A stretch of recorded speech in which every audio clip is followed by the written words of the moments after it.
Complementary and Integrative Health Cyber Seminar Series. It's a great way to kick off 2021 by having you all here. We have a fantastic panel that I'm going to introduce to you right now.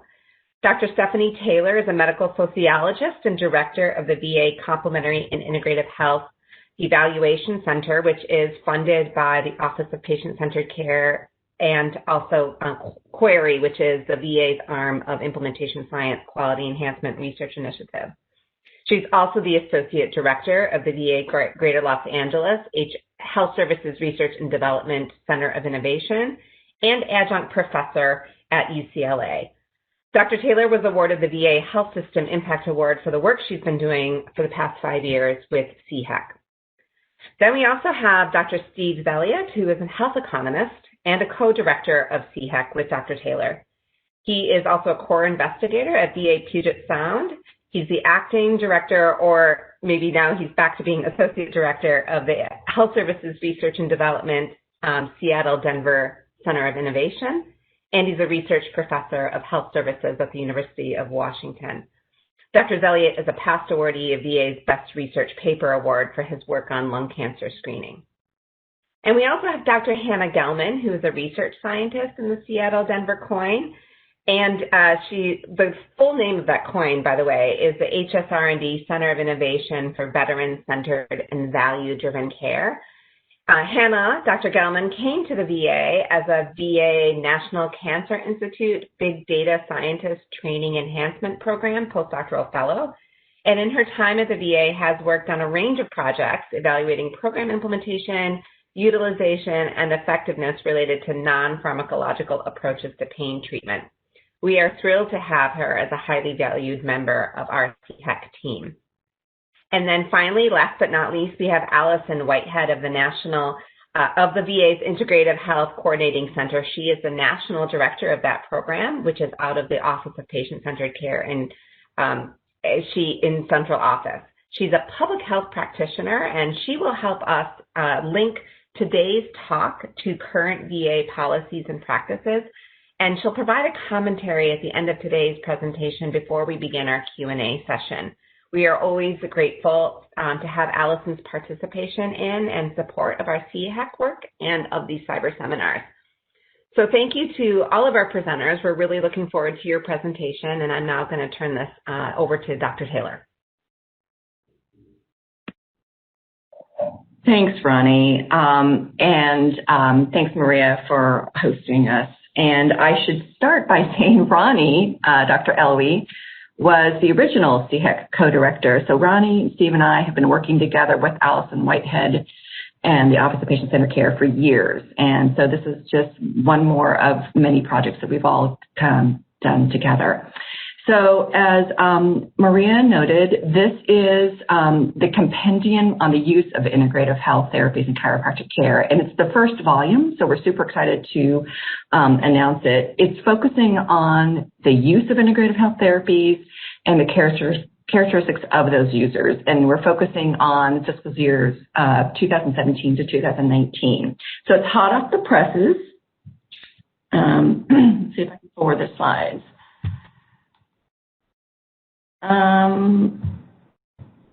me try this way. There we go.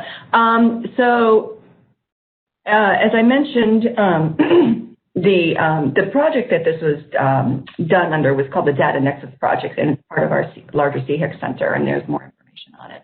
But this compendium was conducted by a huge array of people on the Data Nexus project team. So there's everybody there. You can see it was a massive, massive effort. Lots of data. The funding for this, as Ronnie mentioned, was provided by the Office of Patient-Centered Care and Cultural Transformation and QUERI. And here's the current suggested citation and availability. It is going to be in the peer-reviewed literature soon, so we'll have a new citation for you in a few months. The compendium, as I mentioned at the beginning, is just one of 3 types of national products that we produced out of CIHEC. A few years ago, we issued, and I just want to explain this to show how this is different, how it fits into the puzzle. We first issued the National Survey of Veterans interested in use in integrative health therapies. It was a survey. of veterans, and that's the citation. Then the second project came out, and then we conducted a survey of VMACs to see, to learn what details of what they offered, their integrative health programs and the barriers and facilitators they faced. And you see there is a citation. So this is third in the arm. This is looking at EHR data. All right, I wanted to explain how it's different. So I wanted to explain why there is so much attention paid to integrative health therapies. And we like to summarize it in 5 main points. First of all, integrative health therapies have been part of many, many VA priorities over the past decade as part of the national whole health transformation. And secondly, the evidence for many of these therapies is really strong for many health conditions. Thirdly, CIH therapies are now part of the U.S. National Pain Management Strategy and the American College of Physicians Pain Treatment Guidelines. So the evidence is so strong for some of these therapies for pain that they're making their way into national guidelines outside the VA. Third, there's evidence that veterans want some non-pharmacologic options to manage their health. They don't just want to be on a bunch of meds. And fifth, given all of this, 9 integrative health therapies and chiropractic care are considered medical care in the VA. They're now medical treatment. With it's a phenomenal effort by a lot of people to make that happen. There's no other healthcare system in the world that has made this many integrative health therapies available as far as medical treatment. So I mentioned the priorities over the last decade. Here are the main VA priorities, and I highlighted the most important, but frankly, they're all important. CARE, many of you have heard about CARE. It's a Comprehensive Addiction Recovery Act. It mandated the VA expand the research on, delivery of, and education on integrative health to veterans. And then, as I said a moment ago, the VA declared many integrative health practices as medical care. And all the way up to most recently, 2010, 2 acts just passed. So the integrative health is not going away. It's deeply woven into the priorities of the VA. So I just want to make that clear. And for the VA facilities, they have incentives and a vision performance plan and VA reimbursement to provide integrative health therapies. Okay. I think I've got one more slide. So when I talk about integrative health therapies in the VA, I like to couch it in, well, what does the NIH consider integrative health therapies? And the VA's medical care therapies are some of the NIH mind-body therapies. So this slide shows the NIH's mind-body therapies, and I've highlighted the ones that we in the VA consider medical treatment. Okay, so these are the ones that are going to be highlighted in the compendium today, plus battlefield acupuncture. So one last slide. The purpose of this compendium is to examine the veterans' use of these therapies in chiropractic care, the sociodemographic and health characteristics of those users among a national cohort of VHA users.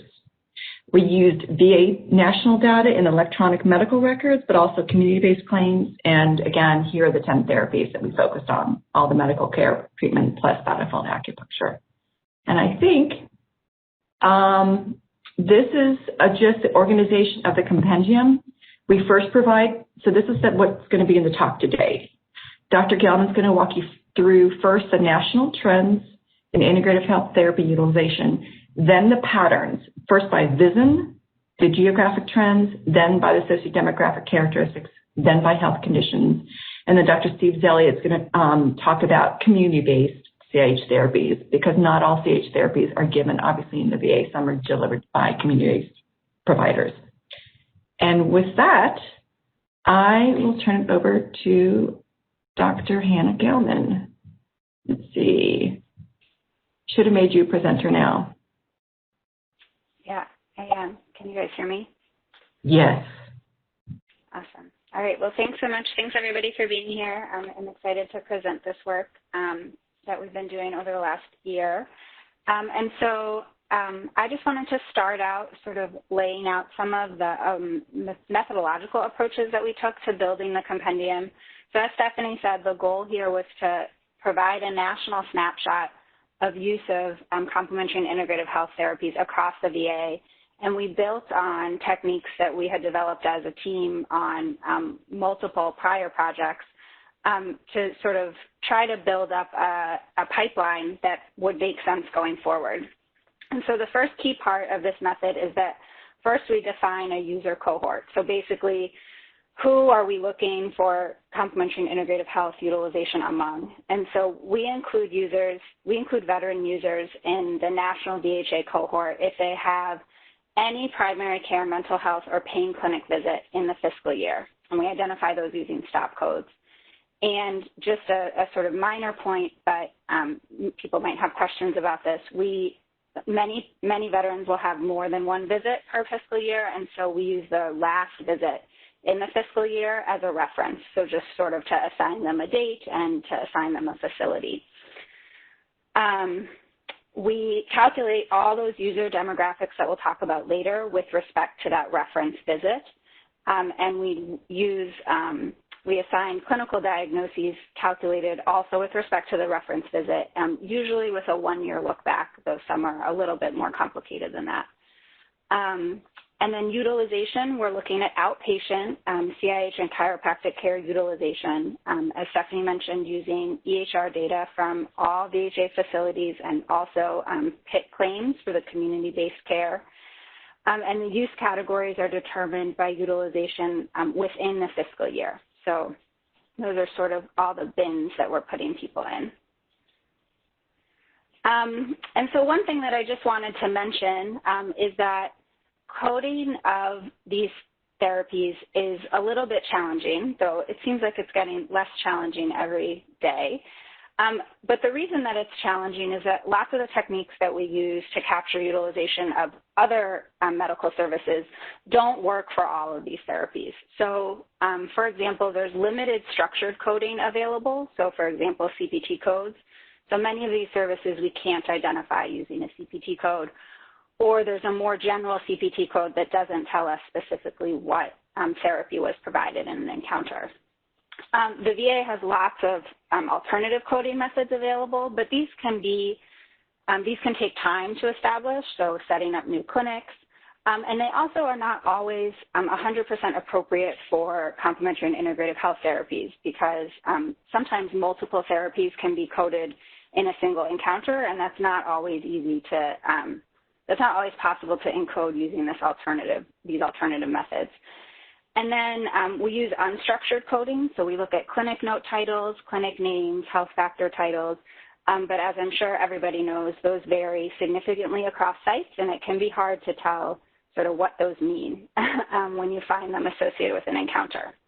So basically over time, from prior projects and this project, we've sort of built up a method where for each therapy, so this is an acupuncture example, we have a set of codes that we're using to try to identify utilization across multiple domains in the electronic health record.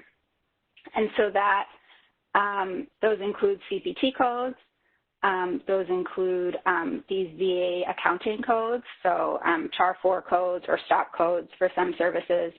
And also we developed a set of search strings for each therapy that we're using to search in the unstructured coding or the semi-structured coding. We're not searching through clinic note text for this project, just to be clear.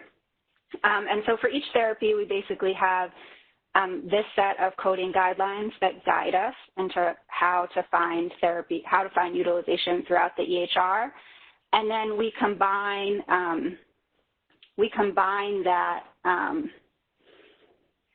all the information from different domains in the EHR together so that we're counting up on an encounter basis. So we try very hard not to double count, encounters that we find by a CPT code and ones that we find by a clinic note. And here we just want to highlight sort of how all of these approaches work together in reality. So we combine all this information together and we find that each therapy really has a unique coding pattern. So on the left, you can see a Venn diagram that shows where we find evidence of acupuncture care in the EHR. So this is counting up each encounter that is coded using a CPT code, using a health factor or a note title, or using these VA accounting codes, CHAR4s, and location names, so sort of location indicators. And for acupuncture, which does have associated CPT codes, you can actually see that if you just do the simplest thing and you just use CPT codes, you do pretty well. You capture the vast majority of acupuncture encounters that we find. Meditation, on the other hand, shows a really different story. So meditation doesn't have a specific CPT code associated with it, and we include in meditation mindfulness, mindfulness-based stress reduction, and then other meditation techniques. And so you can see that here, for meditation, we really need all of these methods for finding coding. So using location names, using the CHAR4 coding, and using health factors and note titles to get a full picture of who has been provided meditation or who has received meditation within the VA. And I did want to note that over time, we are seeing this sort of improve. You know, sites are really learning what is an effective way to code for these therapies so that people can find them. But I do want to mention that I'm sure that with lots of things, you know, this is about to get more challenging as we start to capture utilization for 2020 and 2021, where we'll have to incorporate sort of finding services provided by tele and VVC sort of as a much larger bulk of care. So that's something that we're looking forward to in this fiscal year. All right, so now I'm going to turn towards giving you sort of a set of slides that really give a broad overview of the kind of data that you'll see in the compendium. So first we'll look at national trends in CIH utilization, and then just some snapshot views of trends that we found interesting within the CIH utilization patterns. So this is obviously not everything. In the compendium, you'll find sort of a lot more detail, but we just wanted to provide a snapshot of some of the sort of interesting things that we had seen. All right. So the sort of top line is that a lot of people are using a lot of complementary and integrative health across the VA. So for FY19 in the compendium, we find over 300,000 users of these CIH therapies and chiropractic care, and almost 3 million visits. And we see, you know, perhaps not surprisingly, that the largest utilization by far is with chiropractic care and sort of traditional full body acupuncture, but significant utilization for battlefield acupuncture, massage, meditation, yoga, and all the other therapies are rising. And that's true if we take sort of a view of looking at utilization by the number of users over the 3 fiscal years in the report. We can see that the number of users is increasing 70% over the last 3 years, and the number of visits is also increasing, you know, about the same amount. We find 78% increase over the last 3 years. And just up at the top here to sort of give you a frame of reference is that user cohort that that I talked about at the beginning. Sort of that user cohort has been relatively stable over the last 3 years, around 5 million unique visitors each year. So, and then if we break this down by individual therapy, we actually find that utilization, or at least documented utilization, of each individual therapy is also increasing over the last 3 years. And we can see here that, you know, obviously chiropractic care and acupuncture are sort of up at the top here and have large absolute increases in utilization in number of users on this chart. But some of the therapies that have been less used are increasing at a much greater rate. So Tai Chi, for example, is what's highlighted here. You know, in FY17, there was very little documented Tai Chi that we could find in the medical record, and it's increased 250% over the last 3 years. And that is a similar pattern that we see with a lot of these therapies that are sort of, you know, that had less use at the beginning of the time period, but are really increasing now. And so that's great to see, and we're interested to see sort of how that expands. Okay. And so then for the rest of my time, I'm going to take a close look at some of these CIH therapy utilization patterns, And for these slides, I'll mostly be talking about results from FY19. First, that's most recent, and as there's been a large expansion, it makes sense to look at the most recent year. And also, as I mentioned, sort of the coding is getting better, and so that's the data that we're most confident in as well. So the first thing that we decided to do was to look at how CIH utilization varied by geographic area, so by VISN. And we created tables that are in the compendium that show on the VISN level how many patients we found in the VISN, and also how many used each of these 10 therapies. And we're also looking at sort of trying to break this down by facility in the VISN, and that's still under development, so that's not in the compendium. And we find sort of different patterns by therapy. And so for one example, we look at the geographic distribution of the percentage of veterans in the BHA in each VISN who are using chiropractic care. And so here you can see the dark blue is sort of the highest percentage of veterans in the VISN with documented chiropractic care use, and white is the least.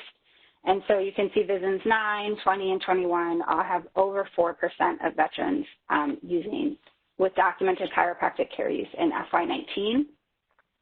And similarly, we look at acupuncture as well. And we see a different pattern.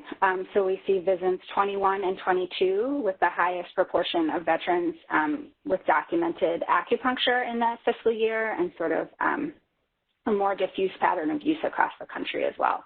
And so these are the kinds of geographic patterns that we can look at for all of the therapies. All right. So then sort of into the bulk of the talk, we're going to look at a couple of sociodemographic factors. I'm looking at patterns of utilization by gender, age, and then it says urban and rural. We did look at that. I don't think we're highlighting that here, actually. And then also by health conditions. So we'll talk about this later, but we looked at patients with documented mental health conditions, with chronic musculoskeletal pain, and other chronic health conditions, high impact. So one sort of interesting thing that we found was that women are more likely to use CIH and chiropractic care across the VA.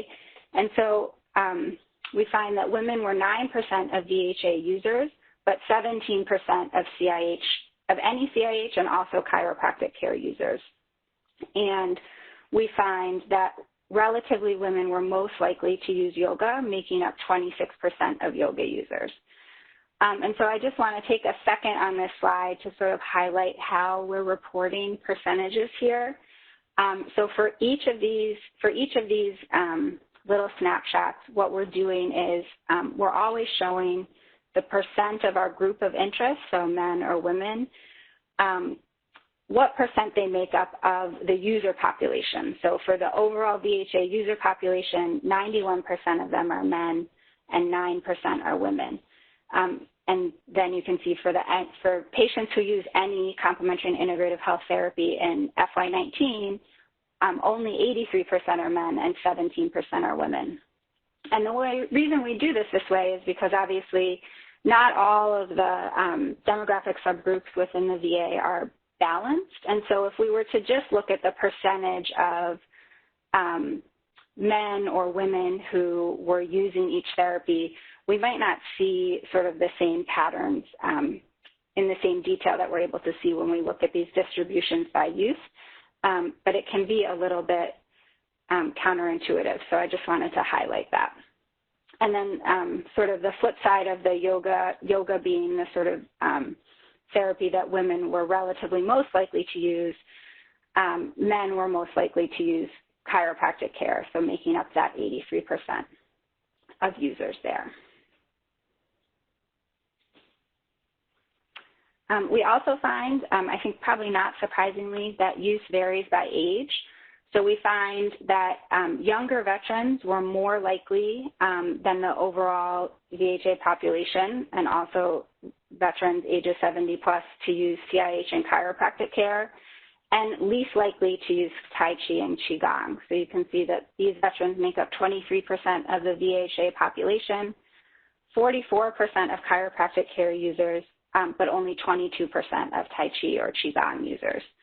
And in contrast, veterans over age 70 represent 40% of VHA users, but only 21% of chiropractic care users and 27% of Tai Chi and Qigong users. One thing that I did want to point out is that these patterns they don't have to be, there's no reason that they would have to be sort of a gradual progression from these younger veterans to these older veterans, but we do sort of see that if you were to look at the group age 60 to 69, you would see pretty similar patterns. So they're also most likely relatively to use Tai Chi, like veterans over the age of 70, and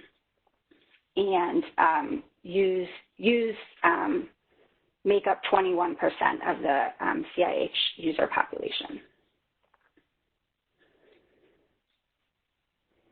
Okay. We also looked at, so sort of from a lens of equity and access, we looked at racial and ethnic patterns in use in FY19, and we find that overall, most ethnic groups are sort of equally likely to use CIH therapies, but there are patterns within which services veterans of different racial and ethnic backgrounds are using. So in FY19, we found that African American veterans were least likely to use chiropractic care and massage, or relatively least likely to use chiropractic care and massage, and relatively most likely to use yoga, Tai Chi, biofeedback, and guided imagery. And white veterans were least likely to use Tai Chi and Qigong, and most likely to use chiropractic care. And we didn't see significant patterns among other racial and ethnic groups, sort of relative to each other or to the overall VHA user population. And so this is just highlighting that here, where we really are seeing sort of, I think, almost remarkable alignment between sort of the makeup of the overall VHA population and the makeup of the population of veterans who are using CIH therapies, but there definitely are patterns related to racial and ethnic backgrounds in terms of which CIH therapy patients are using. And so that's something that we'll be interested to investigate in the future. Okay, now moving into health conditions. So we looked first at use by veterans who have chronic musculoskeletal pain. So we found that veterans with chronic musculoskeletal pain were more than 2 times as likely than the general VHA user population to use CIH and chiropractic care. So these veterans were most likely to use both traditional and battlefield acupuncture, relatively most likely, and least likely to use meditation and chiropractic care. So you can see that sort of all highlighted here. So veterans who meet our definition of chronic musculoskeletal pain make up 23% of the VHA user population, but 55% of veterans who used any CIH therapy in FY19, and over 65 or around 65% of acupuncture users. And then you can see that even though they're relatively least likely to use meditation and chiropractic care, they still make up over 50% of users in these groups. So a lot of use of all of these therapies among veterans with chronic musculoskeletal pain. We also look at use among veterans with selected mental health conditions. So we looked at veterans with depression, anxiety, or PTSD, and found that they were 1.5 times more likely than the general VHA user population to use CIH and chiropractic care.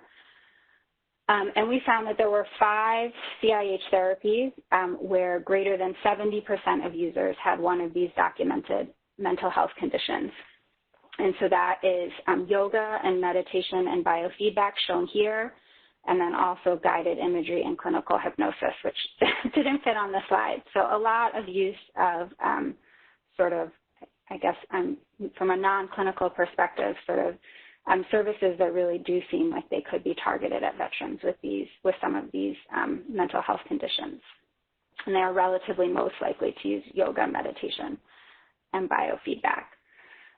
Just sort of in contrast for your information, these patients are still using the other CIH therapies also at high rates. So 50% of chiropractic care users are patients with selected mental health conditions, 52% of massage patients, and 66% of users of Tai Chi. So a lot of utilization among this subgroup as well. And then finally, we look at use by veterans who have other chronic mental health or chronic health conditions that might be appropriate for treatment or being addressed using CIH therapies.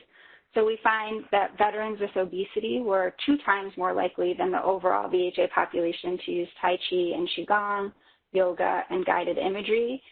And we found, interestingly, that vets with cardiovascular disease or diabetes were slightly less likely than the overall VHA user population to use these therapies. So you can see that here's our patients with obesity who make up 17% of the overall VA population, or at least documented obesity, and then but they make up higher percentages of the yoga, Tai Chi, and guided imagery users. But that patients with cardiovascular diseases and with diabetes don't show sort of enhanced use of CIH therapies. And so that's another interesting pattern to explore in the future. Okay, I think that's a brief run through of sort of some of the data that you'll find in the compendium. And so for the last section, I'm going to pass it to Dr. Zeliadt to talk about our work looking at community-based CIH therapy provision.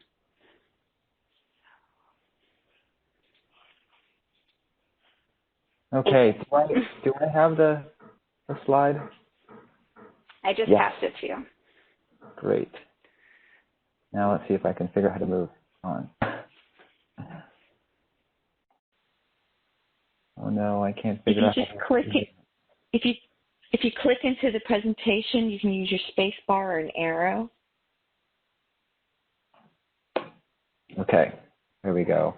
So all of the data that Hannah just talked about combines everything that we could find that was delivered in the VA and things that were delivered in the community. And VA does contract and pay for a lot of services in the community. And so we went to try and find those, and we used CPT codes that were recorded in the PIT data, which are notoriously messy and a little bit laggy. So they take months to show up often. And that's a little bit why we haven't yet looked at FY20 data. We're kind of waiting for the community care claims to show up. The majority of those are chiropractic, acupuncture, and massage. And if there are contracts with yoga providers or Tai Chi providers, or they're sometimes show up in the data, but we really rely on them being coded in the medical record somehow. So these 3 modalities, acupuncture, chiropractic care, and massage therapy, were really well used in the community. So I think the data down here show you that VA provided these services to about 114,000 veterans, and the community provided these services to about 160,000 veterans. And the number of visits in the community was almost 3 times as many as the number of visits in the VA. And these slides sort of show the increases over time. So these are increasing. Both VA-delivered care and community-based care are both increasing over time. So we see that both for chiropractic care and acupuncture and massage, and we see it for the number of users and the number of total visits. And now we're ready for questions. So I think we just wanted to highlight the content of the data, and I hope everyone's looking forward to digging into the compendium when it is available. And it really does reflect the enormous effort that all the providers are making across the VA to make these services available to veterans. So I know that we didn't capture absolutely everything in the medical record, that there are things that are probably being provided that aren't coded yet, but there's a lot of data there. So I don't know, Allison, do you want to take it over, or are we going right to questions? Yeah, I think I can step in and just provide a few comments, and then we can go to questions, and I'll pass it to Ronnie for that. So just thank you all so much for that presentation. I've already seen the data and heard a little bit of the presentation, but it's exciting every time for me. So just a reminder, and to tie it back, as a part of VA's whole health system transformation over the past decade or so, and certainly even more so since the VHA Directive 1137, provision of complementary and integrative health, was published, there's been a large-scale expansion of CIH approaches as part of the standard medical care and medical benefits. So this Compendium and Nexus project has been sort of years in the making, and it's really exciting to be able to dive into the data more. In the past, we've been able to look at encounter and unique data, but this is really helping us to understand, who is using what approaches and where and why, and really to help us better plan in the National Program and Policy Office for expansion of complementary and integrative health services within a whole health system. So really exciting to see, again, since FY17 and the publication of the directive, to see the growth across all of our different approaches over the past few years. And I think Stephanie had mentioned this, but there's a continued interest both inside VA and outside VA related to what we're doing for veterans in terms of whole health services and complementary and integrative health services. And some recent legislation that has come out was asking around, feasibility, advisability, and availability of these approaches across VA. So really exciting to see this data and be able to share it, both internally and eventually externally to a number of external stakeholders. So thanks again so much, Steve, Hannah, and Stephanie, for your awesome presentation. And Ronnie, I'll hand it over to you for the Q&A portion. Great, that's wonderful. Thanks so much to the presenters. Thank you, Allison, for that commentary. I'm going to start with some of the questions that have come up about the data specifically, Hannah, so I'm going to address them to you. Can you talk about, did you control for geographic availability of services? For example, were these clustered by site? Yeah, so in this compendium, the data is just sort of like as we get it from the medical record. So we haven't controlled for availability.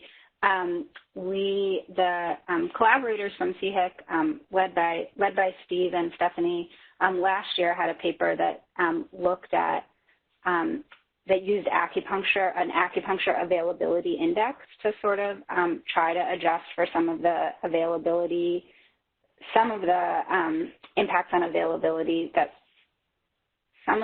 availability of a service would have on some of these use patterns. And so in the future, we're looking towards trying to use that methodology as a platform for being able to do those adjustments. So no, not here, but that is something that we've thought about, and there should be a paper out looking at that already, and then also I'm hoping to implement more in the future. Is that helpful? Yeah, and related to that, and maybe this is a similar response, but there's another question about geographic saturation. So did you look at geographic saturation of on-station chiropractic or acupuncture care and overall veteran utilization rates? Yeah, no, I think that's related, and we haven't done that yet, but I think that's something that when we do have some work that's sort of looking at upcoming work that's going to be looking at, trying to understand, which veterans are choosing to use community-based care versus VA-based care. And I think that will be a big part of that, right? Trying to understand the role of sort of saturation of availability in the VA, what that role is. Is it what you might expect, or is it different? So that'll be something interesting to see. Great, thank you. And Steve, just a clarification question for you before I go into some other topics. What is PIT data? You mentioned that when you first started talking, that the PIT data were not so great. Oh yes, I think it stands for Program Integration something Technology Tool. It's the claims that come back from the community. So as the community providers submit claims to VA for reimbursement, they get paid, and then that data is available for us to look at. There's a lot of messiness to that data because they submit claims, and sometimes those claims are rejected, and sometimes they're duplicate claims, and sometimes the location where the claim was doesn't match where the veteran lived, and things are kind of confusing. So program integrity tool, yes. So it's the claims data. So, and it is messy, but it's getting better over time. So great. So I'm going to open up questions, the next few questions to all of you, just really to have you think about the kind of findings that you have and what that really means for veteran care. So to any one of you, do you have an opinion as to why African American veterans were less likely to use chiropractic care or therapeutic massage than white veterans? This is Stephanie. That's funny. I just knew somebody was going to ask that. I think that if there are any researchers or the researchers that are on this call, that is a wide open area of inquiry, right? We don't know why. This is just information we found in the medical record. So the next step would be to conduct interviews about why. Really know what. Yeah, I would agree with that, Stephanie. This is Allison. I think it's based on this data, we can't really, make any comments on that. But I think it is really important for us to understand, and just in terms of our, efforts to provide all of these services to all veterans. So we'll be happy to hear from others who might be doing any work in this area. And just another big picture question that's come up for any of you. How do we anticipate the pandemic's impact on complementary and integrative healthcare? As a provider of CIH, I have seen a significant drop in veteran attendance. Any suggestions on how to address this? Yeah, so this is Allison. I can step in, and then I'm sure, Stephanie, you might have some thoughts too on this based on some of your other work. But I know many programs have gone virtual, and we've seen, maybe some lower numbers overall, but our telewhole health services are growing. I don't have the numbers in front of me right this second, but we have grown, I think, tenfold from FY19 to FY20 in terms of the delivery of various complementary and integrative health services via telehealth, and we think that that is going to be something that will continue on beyond COVID operations. I think healthcare is changing. There's a lot of innovations out there, so we really plan to focus on our telewhole health efforts this year and beyond to help expand access to these services through telehealth, and also to help facilities work through that, getting that started up, and help to look at challenges, barriers, and what we might be able to do, to help. But yeah, Stephanie, do you have any comments on that based on some of the work I know we'll be doing soon? Yeah, thanks, Allison. So Dr. Barbara Pecor out of Boston and Steve and I are leading a national telewhole health evaluation project.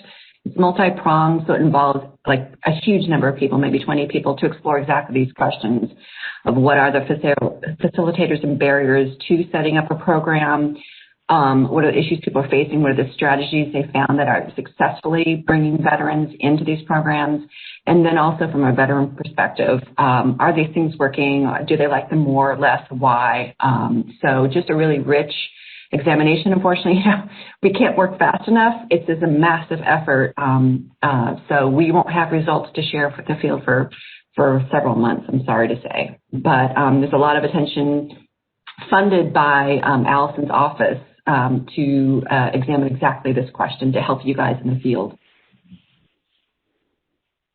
And this might be more of a clarification question because I'm not sure if you addressed this specifically, but has there been a look at flagship sites, the whole health flagship sites, compared to those who do not receive funding? I mean, was this across all sites, or were you comparing flagship to not flagship? You talking about the compendium or this new? I think this is about the compendium. Oh, this is all sites. We did not examine yet flagship versus not. Right. This is just every single person that's in the medical records having received different visits. This is a national cohort, so everybody. Have any of you been involved in work that has looked at that comparison?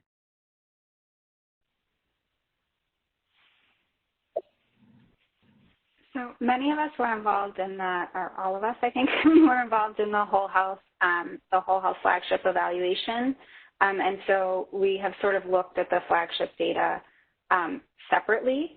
And then we have done some maybe one-off comparisons, but not a formal comparison yet of sort of looking at the sort of national data versus the flagship data.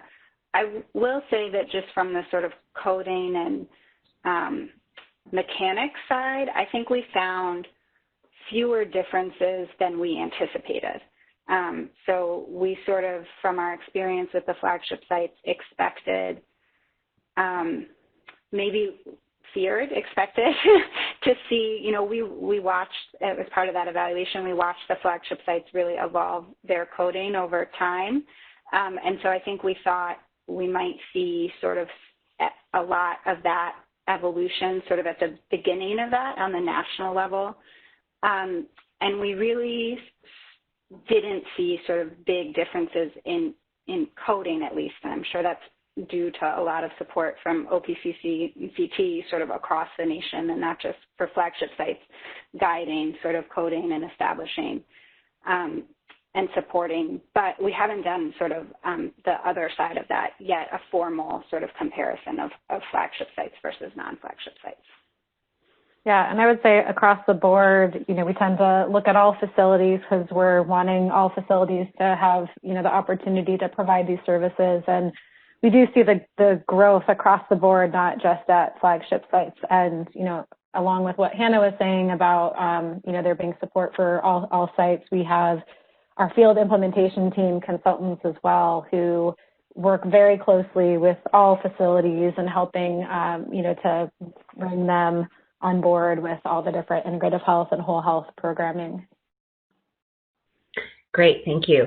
I'm going to stick with some questions that are more big picture, and then I'm going to go back because more questions are coming in about specific data questions, Hannah, but to stick to the big pictures right now for the moment, there's a question about the CIH modalities. One person says, implementation of these therapies can vary widely with practitioners. So are we collecting data on patient experiences with specific modalities so that practitioners can begin developing standardized treatments across regions and practitioners? When I'm assuming that question is about effectiveness, patient experience, and you need information about effectiveness to support the implementation. Is that how you guys interpret the question? Yeah, I think it's about recognizing that there's probably a lot of variation in how these different CIH therapies are being implemented, is what I'm guessing. And so is there any data collection going on? This question is specifically about patient experiences, but maybe just more in generally about what these different therapies look like across sites so that we can start to develop standardized protocols. Yeah, so Stephanie, if you want to think about any of the data efforts, I'll speak just briefly to this one. So we do, within the Office of Patient-Centered Care and Cultural Transformation and the Integrative Health Coordinating Center, we have national champions for each of our different integrative health approaches who have been helping us to develop, you know, provider standards, standard episodes of care, all sorts of different guidance to try to, you know, help make sure that the care that we're providing across the board is a high quality. But in terms of patient experience data being collected, I'll hand that back over to the researchers in terms of any efforts that they're aware of that will be happening coming up.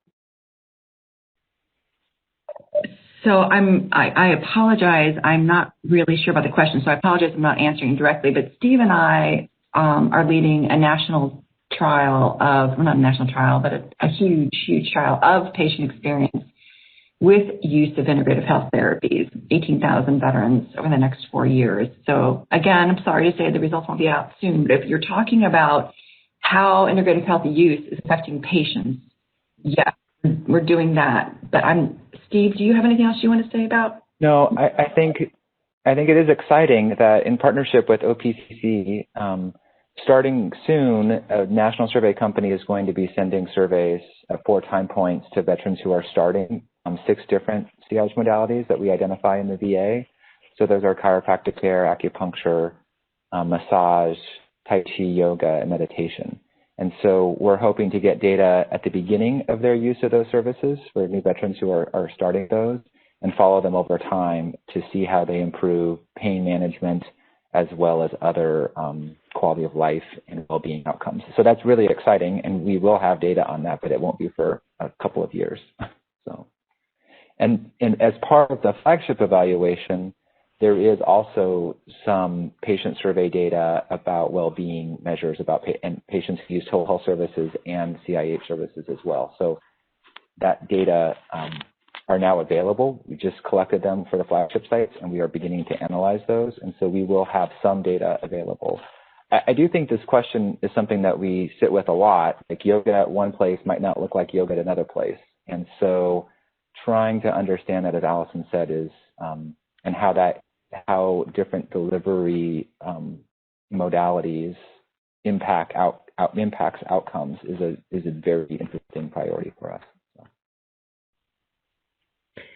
So I'm going to go back to some questions about the data specifically. And Hannah, I know that in the beginning of your presentation, you talked about that you were looking at data from specific types of cases, such as those who veterans who were accessing mental health treatment and chronic pain and other very high impact conditions. But I don't know if you can answer this question, but somebody asks, are these therapies utilized as medical treatment for chronic pain or more as prevention in terms of the whole health philosophy? Yeah, so I think that this doesn't come from the data, but just, and Allison, please, please feel free to jump in and clarify. But my understanding is both, that lots of sites will have sort of medical care or treatment sort of as appropriate for many of these therapies, and then also as appropriate, obviously it's not always appropriate, but we'll also have sort of wellness. So we know lots of sites have wellness, like group wellness yoga that might be targeted at some populations, but also might have some sort of more treatment-oriented offerings. Yeah, I would agree with that. I think we're seeing it for both. And just a reminder, and then Hannah, you can correct me if I'm wrong, but I think, the data we have for this report is looking at within a group of veterans who had a pain diagnosis, that are using these approaches. So I think it's hard to say necessarily that the CIH approach was specifically used for their pain condition. So just to keep that in mind. Hannah, did I say that accurately? Yeah, that's true. And just a note, in case there's a follow-up question on this, that sort of that question of sort of how to understand whether a visit was provided for chronic pain or sort of something is something that we have collaborators who are working on, and we've worked on a little, and it's hard. So that's definitely not reflected here. Yeah. One thing I wanted to add is we did examine that exact question in our veteran survey that we did, and I gave the citation for that in one of the first few slides. Is we asked them, what did you use of 26 therapies, and what did you use it for? And then if for that purpose, were you satisfied with it? So it shows what they've used, why they used it, and how well did it work. So if anybody wants to read that, it's on a much smaller sample. It's only 35 or 3,500 veterans, not this national database. Great, thanks. And so another data question is, was there any analysis of what service line these different CIH or chiropractic services of where they're provided, such as within psychology or physical medicine and rehabilitation or whole health, et cetera? Yeah, I'll take that question. We thought about doing that, and that was really hard. I'm kind of glad we didn't really take that on, because even in this 3-year period, it's changed a lot, and it kind of continually changes. We're finding out that sites set it up in PM&R and then change to a different service line. And sometimes sites have it in both, so they have chiropractic care in multiple places. So we did not specifically target what service line it was delivered in. This is Stephanie, but again, question here that I really want to answer. So. But I just wanted to put a shout out to Melissa Farmer, who did lead the National Environmental Scan, who was just a survey of VA medical centers to ask them what do they offer and in what service line do they offer it, what department. So that older data, it's 2 years old now, and as Steve just mentioned, you guys know in the field it's crazy dynamic. So that's a snapshot of what it was then, if you're interested. Steve, did you say there was I was going to ask about the trends question. Did you want that one? That was the trends question. Okay.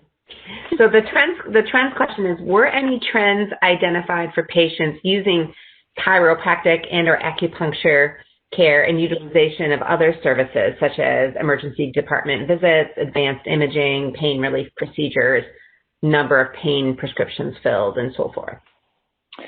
Yeah, so this is, kind of going back to the patient experience and the outcomes questions. We are looking at this data really, really carefully to try and answer this question. And the holy grail is maybe these services replace other more expensive or less effective traditional healthcare and avoid hospitalizations and ED visits. We are digging deeply into that, especially sort of the advanced pain procedures and injections and advanced imaging and things like that. Other facilities have seen that. So United Healthcare has seen that chiropractic care does reduce sort of pain injections and more advanced specialty care visits. So we're looking to see if that's true here. It's really hard to try and find the right counterfactual and comparison groups in a non-randomized approach. So that's very difficult. We do have some early data from the flagship evaluation that patients who were using CIH and whole health were able to taper opioids and decrease opioid use at a higher rate than patients who didn't start those therapies. And so that data are being submitted for peer review, and we're really excited about those findings. We've tried every way to kind of see if that association is really there, and it seems to be pretty robust. So it does seem that these do have impact on downstream patient outcomes. So I'll look for a lot more analyses around those types of questions in the future. I'm going to ask two, I think, somewhat short questions before we end, and I just want to encourage other people to take down these emails in case you wanted to email people directly with additional questions. But one question is how soon, I'm not sure if you mentioned this, but will site-specific data be part of the compendium, and if so, how soon will that happen?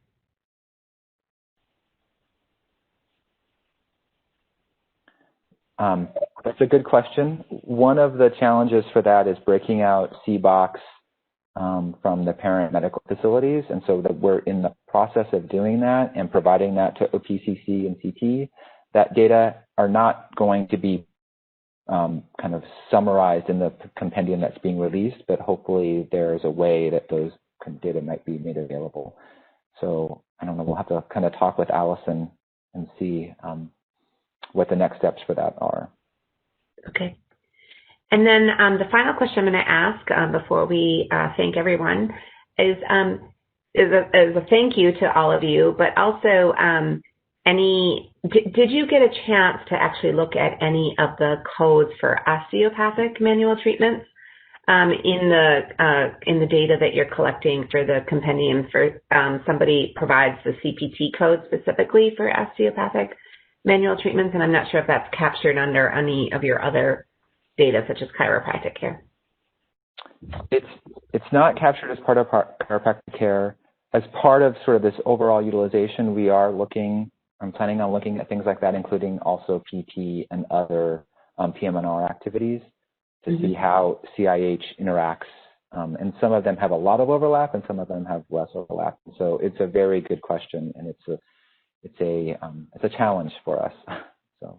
But just to be clear, Allison, osteopathy, does that fall under the medical treatment directive for CIH? No, not specifically. Okay. Yeah, I think that, yeah. Okay. So I'm sorry if I didn't get to your question. I tried my best to get to all of them. I'm really happy we had this much time for our Q&A.